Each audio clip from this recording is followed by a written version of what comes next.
Welcome. Welcome to the online worship service here at First Jefferson UU Church in Fort Worth, Texas. My name is Reverend Dr. Aija Duelm, and I am delighted to return here as your guest speaker while your minister, Reverend Annie Furster, is having her well-deserved Sunday off. I'm glad you are joining us for worship. I welcome you who are new to this community. I welcome you who are returning here. I welcome members of Arlington UU Church who are joining us during this pandemic season.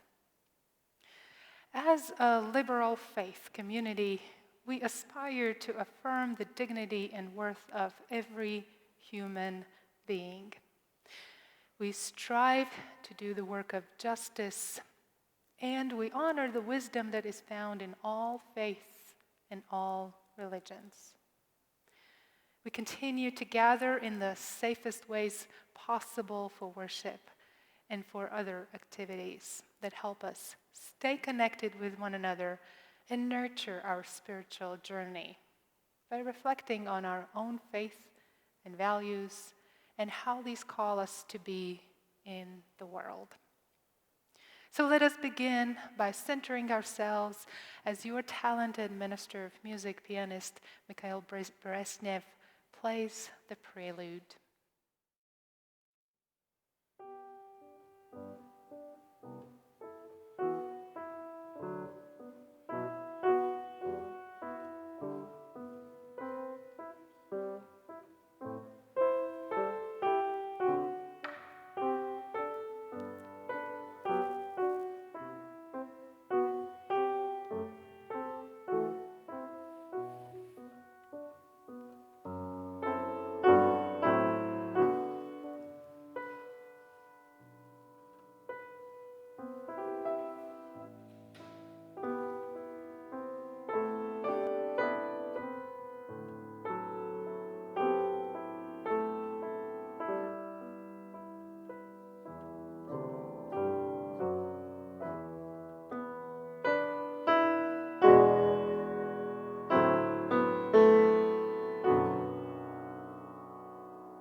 We enter our sacred space together with words from Matthew Johnson. For 5,000 years or more than 15,000 generations, human beings have been invoking spiritual power. My predecessors and yours have gathered together to make sense of their lives and their place in the cosmos. And they have spoken aloud and invited what they conceived as sacred and powerful to be with them. They called upon the spirits of air and earth, fire and water. They called the bear and deer. They called for the raven to protect them. They pleaded for the heroes of old to slay the monsters of their fears. They sang songs they learned from their grandparents and moved in the appointed ways, or the ways that were new but felt like the right thing to do. And they imputed power to these spirits and to the memories of those heroes.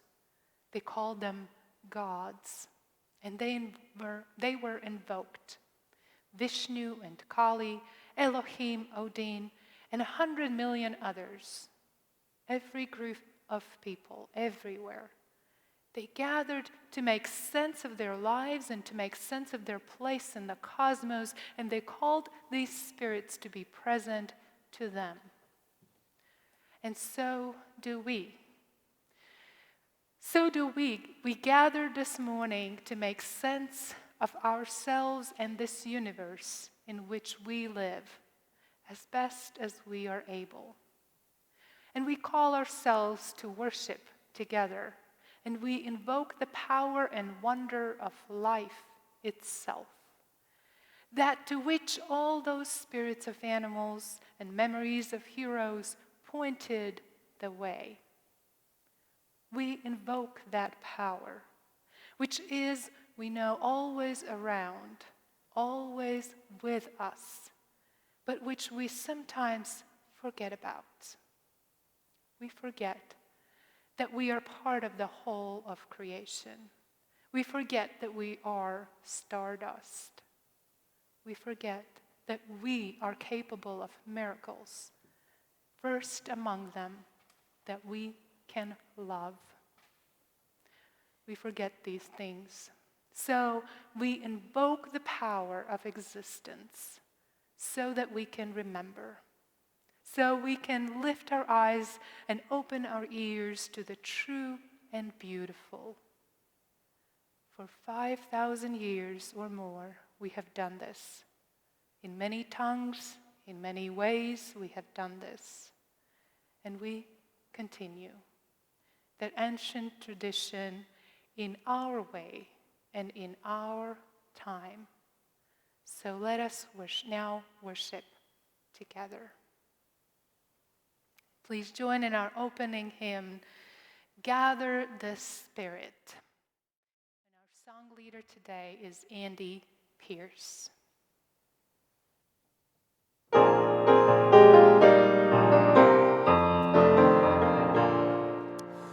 Gather the Spirit, harvest the power, our separate fires will kindle one flame. Witness the mystery of this hour, our trials in this light appear all the same. Gather in peace, gather in thanks, gather in sympathy now and then. Gather in hope, compassion, and strength. Gather to celebrate once again. Gather the spirit of heart and mind. Seeds for the sowing are laid in store. Nurtured in love and conscience refined, with body and spirit united once more. Gather in peace, gather in thanks, gather in sympathy now and then. Gather in hope, compassion, and strength. Gather to celebrate once again.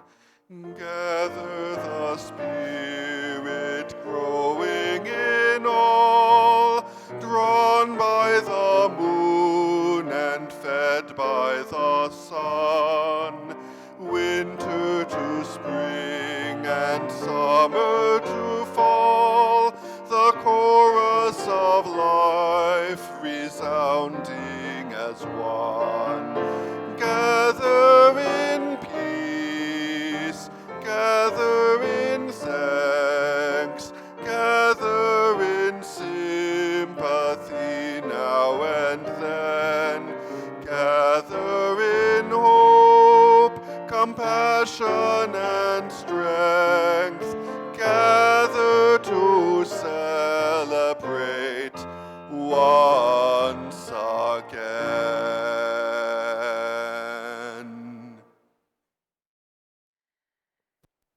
We begin by lighting our chalice, the symbol of our free faith that has guided us throughout the years. And as we light the chalice, I invite you to join me in reading together the chalice lighting words. May the light we now kindle inspire us to use our powers to heal and not to harm, to help and not to hinder, to bless and not to curse.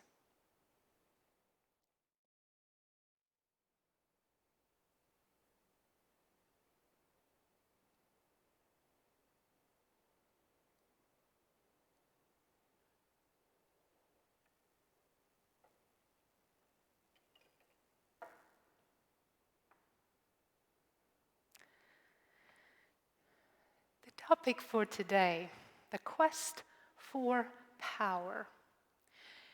It came to my mind while I was watching the news about the presidential election campaigns. The race for the most powerful office in the country. I found myself perplexed by the struggle for power that has overtaken the nation, dividing us, dividing families and friends.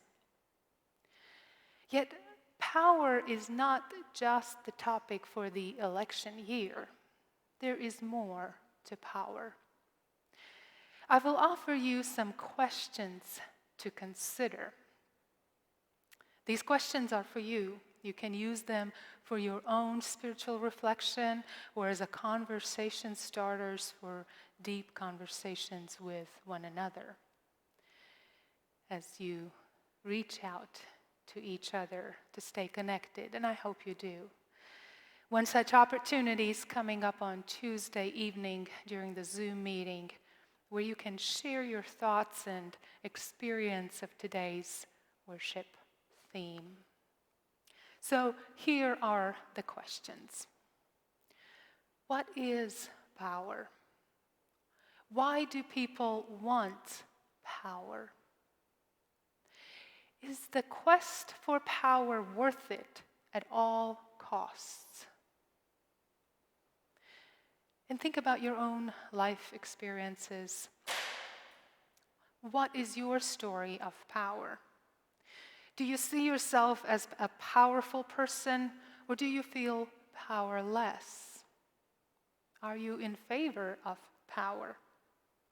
How have you used your power? And if you could obtain your ultimate power, what would it be? And how would you go about obtaining it? And then how would you use it?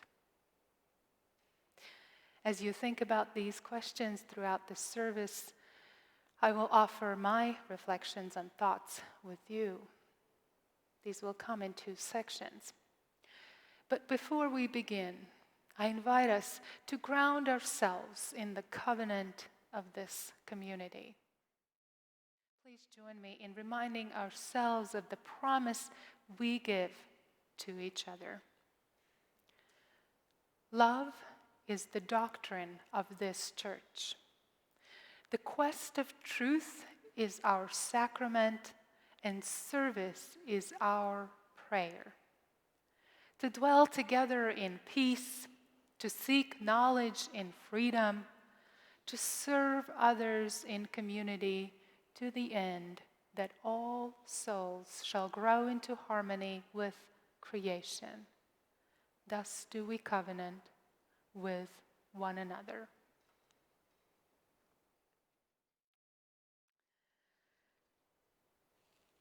So we start with the story for all ages.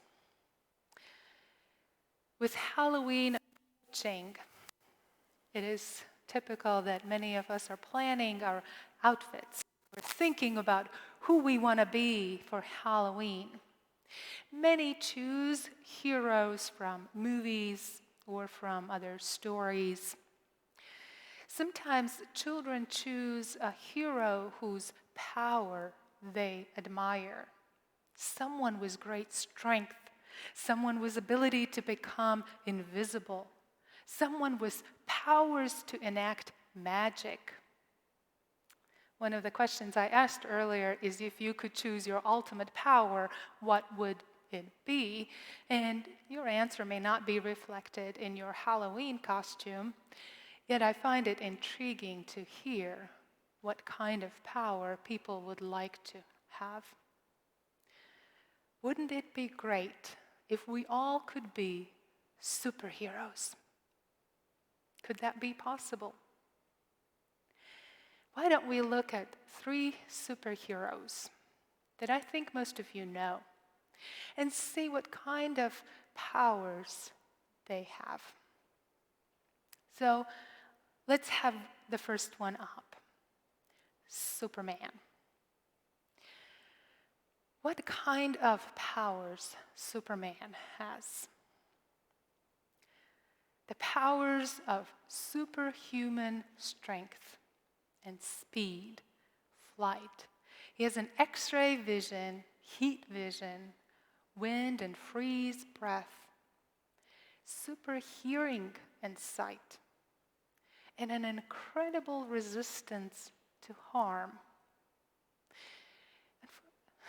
He does not often use his heat vision, freeze breath, or hearing. But nevertheless, all of these skills and powers that he has are quite impressive. So let's look at another one. This is Jack from The Incredibles. And I think it's quite a popular movie in more recent years. He is the youngest in the Incredibles family. And it turns out he has a lot of powers. He has superhuman strength and durability, as well as polymorphing ability, which is more than just shape shifting. Jack can manipulate his physical properties and molecular makeup, his being, to achieve multiple effects, to change into a completely different form of existence. Another impressive set of powers. And now let's look at one more hero. Do you recognize Anna from Frozen? What is Anna's superpower? Love. Love is her superpower. If you are not familiar with the story, I will summarize it briefly. In the story Frozen, Anna's sister Elsa has the power to turn everything in ice. Yet Elsa is not very good at controlling her power. And while she's in anger, she turns the kingdom in ice. And in the process, she hits Anna's heart too. Elsa does not know how to reverse that. But Anna realizes that love can undo it. And in the end, it is Anna's act of love for her sister that brings the kingdom and Anna back to life. Love is an amazing power. Love can not only melt the ice, it can heal, grow, forgive, inspire, move us. And the best part is that each of us already has this superpower. If we look deeply in our hearts, we might find love there. Love that is reaching someone else. Why don't we sing about it? Please join in our next hymn, which is from the Teal Hymnals, 1004. Busca el amor.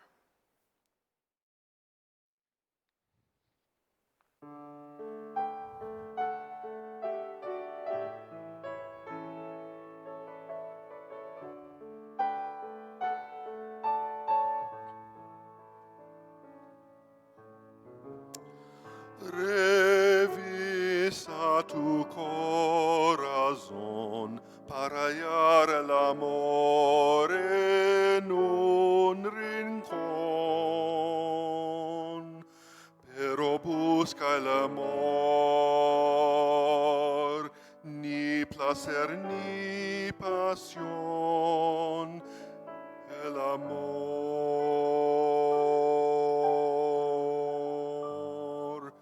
lo que hace al otro bien.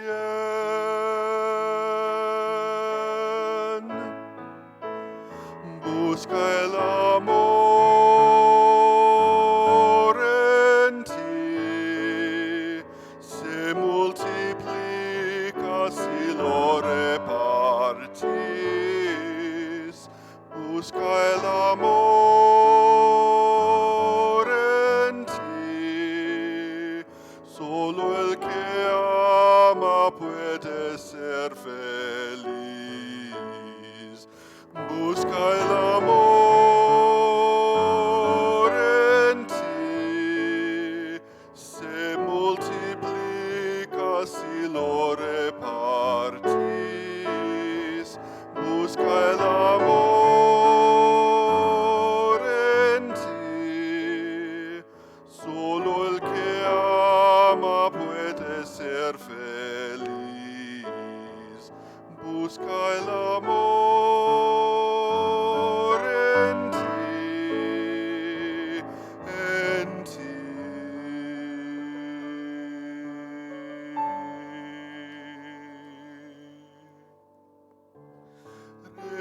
Registra tu camaleón cuando cambia el color del corazón y te sale la flor, un pétalo del sol, el amor, lo que hace el otro bien.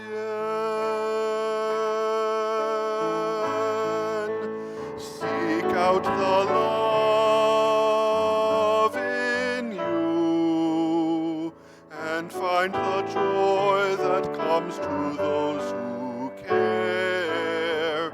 Seek out the love in you.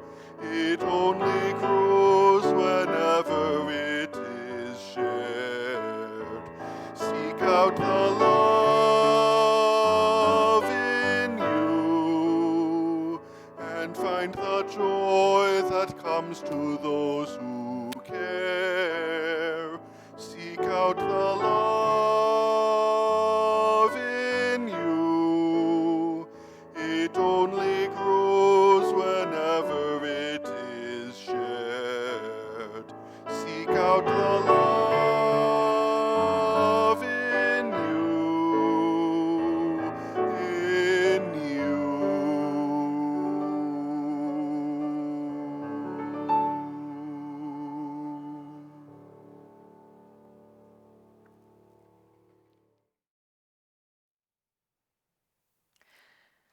Life and history are never as neat and tidy as they are in the movies.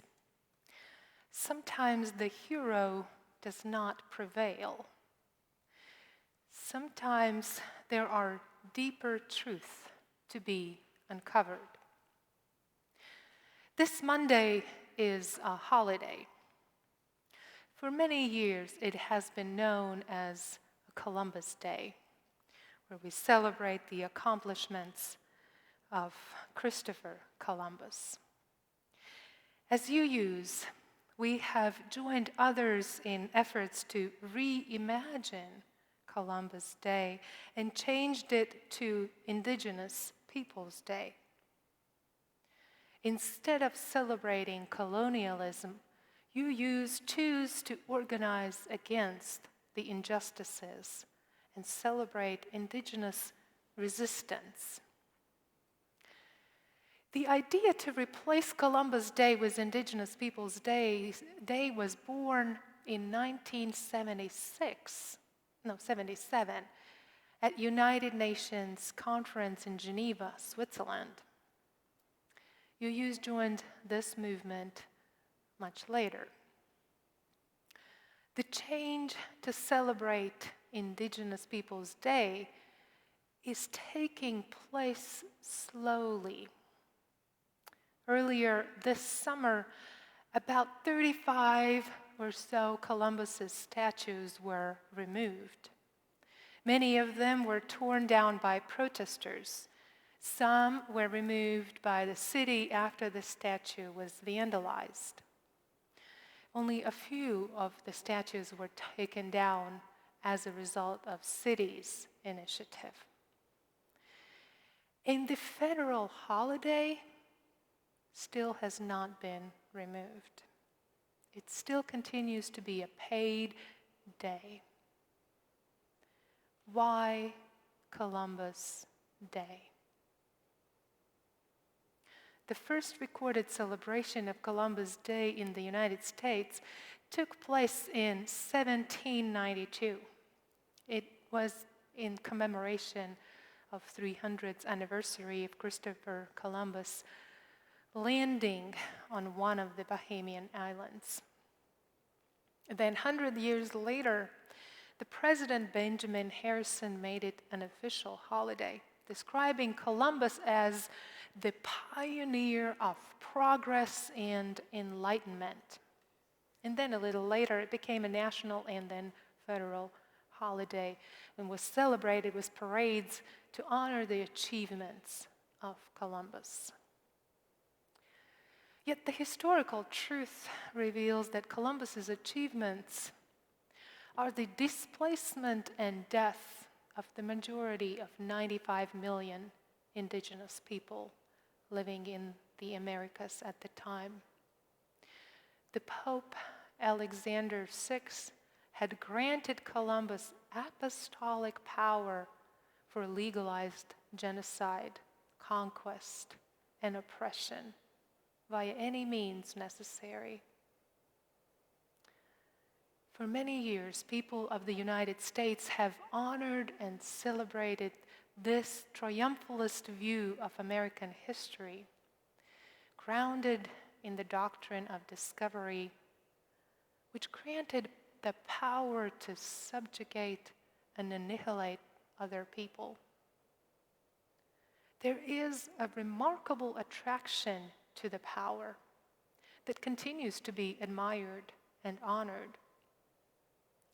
We live in a culture that worships the power over, and we have seen that the ones abusing their power are rarely held accountable for their actions.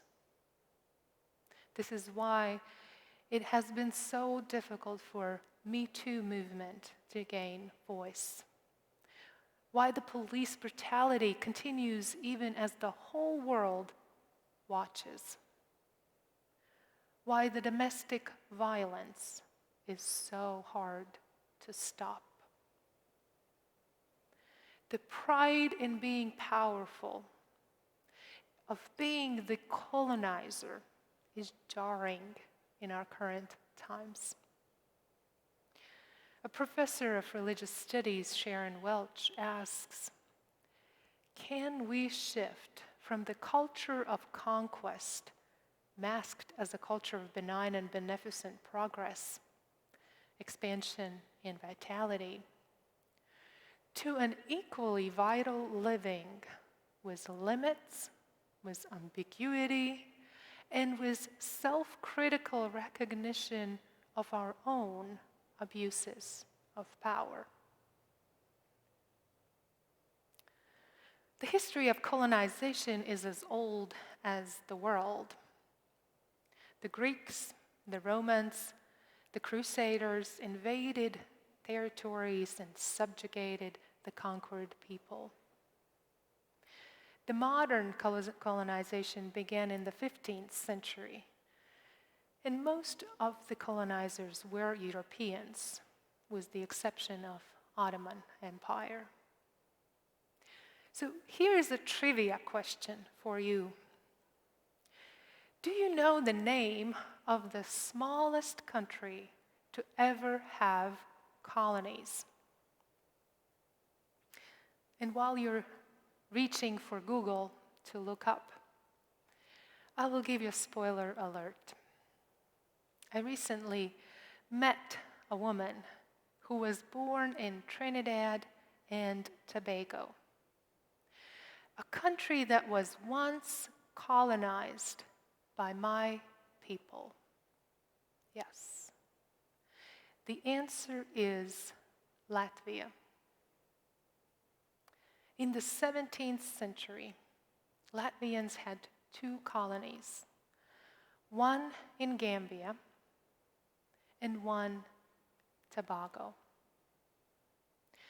In fact, they were the first European power to settle in Gambia in 1651, and one of the first to establish a colony in Africa. They lost the colony a decade later when the Brits came and made the island of Andrew famous for their slave trade. Tobago lasted slightly longer as a colony. There, Latvians built fortresses and acquired valuable goods to ship to Europe as expensive luxuries. Even today, names of the previous colonists appear in Tobago, such as Great Curland Bay and James Bay. The thing is that at the time, Latvians were themselves colonized. They had been conquered by German knights who had formed the Duchy of Curland.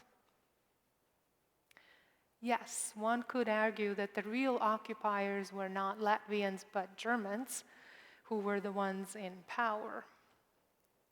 Yet some 80 Latvian families were on the ship that first arrived at Tobago, and they settled there. This history of colonial power became even more important among Latvians in diaspora during the Soviet occupation, as proof that Latvians are not simply victims of other powers, but they themselves had had certain influence in the history of the world. The desire for power is in all of us, whether we are part of the dominant group or a minority. We all can find ourselves abusing our power, subjugating others, demeaning others, imposing our will on others. Mahatma Gandhi said, "The day the power of love overrules the love of power, the world will know peace." The path toward healing is in the power of love.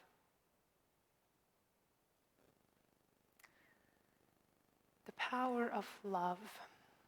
We pause here to hold one another in care and support and extend our love to one another, knowing that our daily lives bring us joys and concerns and sometimes pain and sorrow.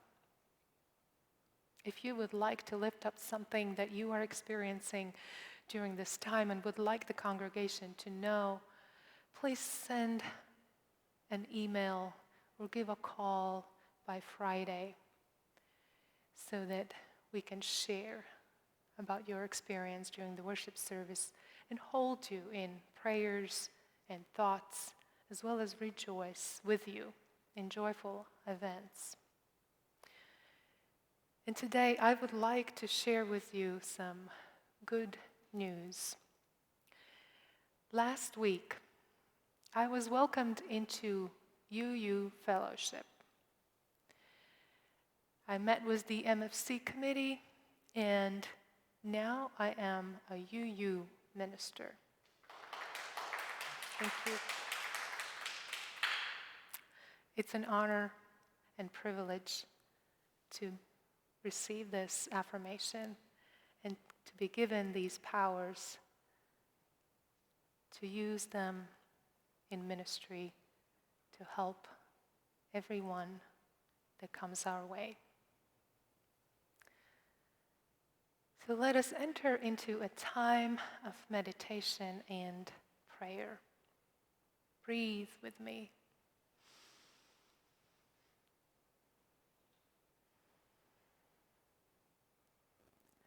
With each breath, come closer to that quiet power within us. It is within us that we find the love to embrace the world.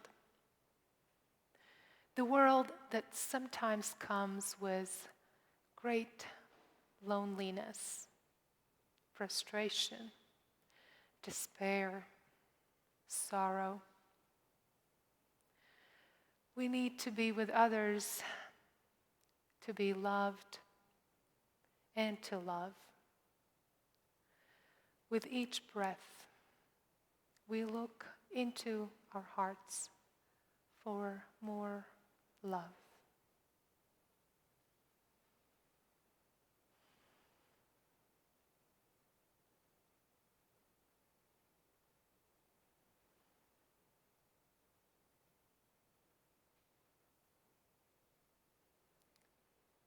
We continue to breathe and look inside as we listen to the music.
We all have power. Pastoral theologian James Newton Bowling says, power as the ability to engage in internal relationships is synonymous with life itself. Power is our ability to relate to others, to influence our surroundings, to create relationships. To be alive is power, existence in itself, Emily Dickinson wrote in her poem. We all have experienced moments when we realize our power. The moment when we have made a difference, when we have enacted a meaningful change in our life or in the lives of others. When we feel powerful, Bowling says, we know that we take up physical and social space, and that our being, our very being, is effective in some sphere. We have experienced how other people have used their power in positive ways. One such example that we all know is Justice Ruth Bader Ginsburg, who used her power to advocate for gender rights and women equality. Her life and work has inspired many, and together we grieve the death of our notorious RBG. Our experiences with power misuse, however, are heartbreaking. We have seen and experienced many abuse their power and as a result harm others. Psychologists say that the abuse of power is motivated by fear and by the resulting desire to control the power of life. Fear. Fear of not having our needs met. Fear of not having enough. Fear of abandonment. Fear. Fear is a strong motivator that drives people to seek control over others, over the things that we can influence, because we are afraid to face our limits and to live with uncertainty. In the words of Poling, rather than live with insecurity, some persons choose to create structures that dominate and control others for personal gratification and false security. It doesn't stop on a personal level. The abuse of power not only destroys individuals, it destroys the web of relationships on which all life depends. Individuals have the capacity to misuse the power of life against others in organizing society in unjust ways. And we see this in the system of racism, in the system of patriarchy, in the system of class, in the colonization of others. You and I know the pain of the abuse of power.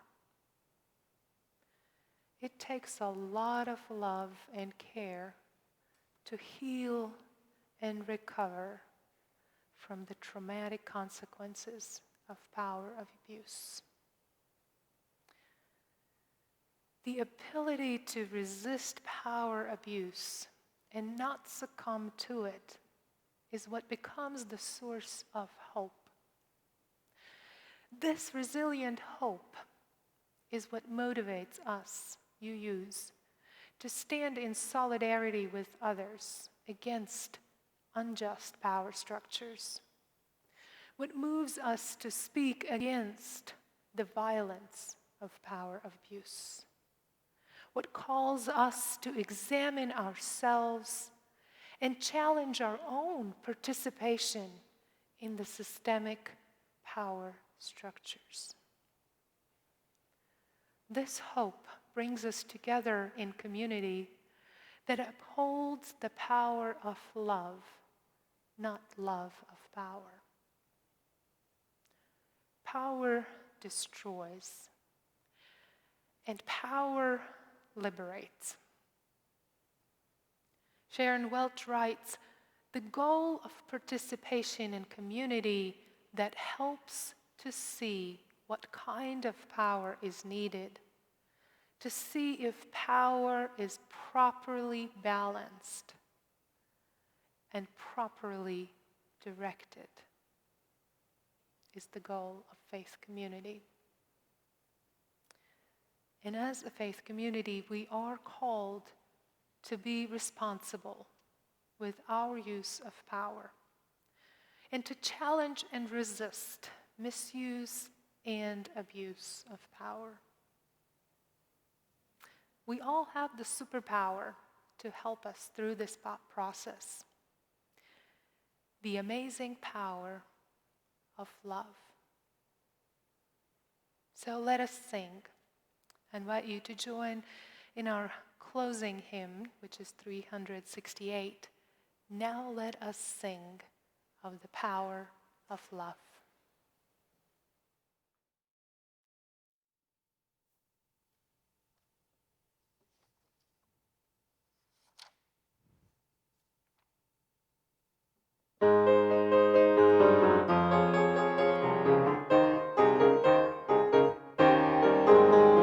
Sing to the power of the faith within. Sing to the power of the faith within.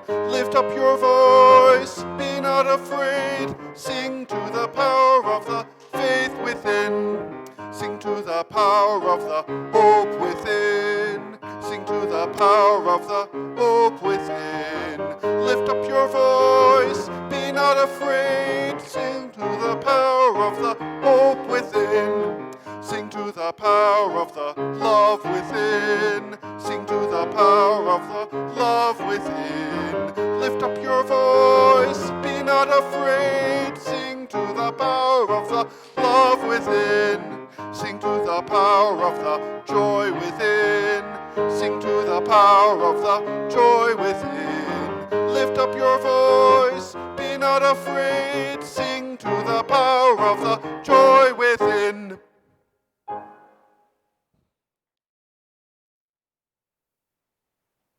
Yes, we sing to the power of joy, love, and faith.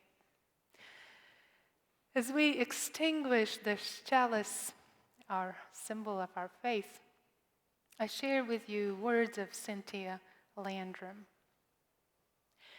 Mindful that with great power comes great responsibility, we extinguish this chalice in the hope that right in the brightest day and in the blackest night, our faith will flame on.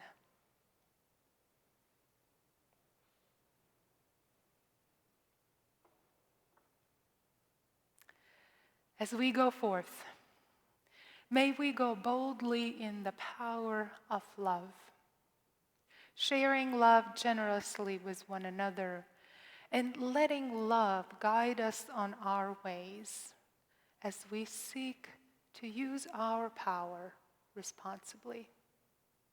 So may it be so. Blessed be. Amen.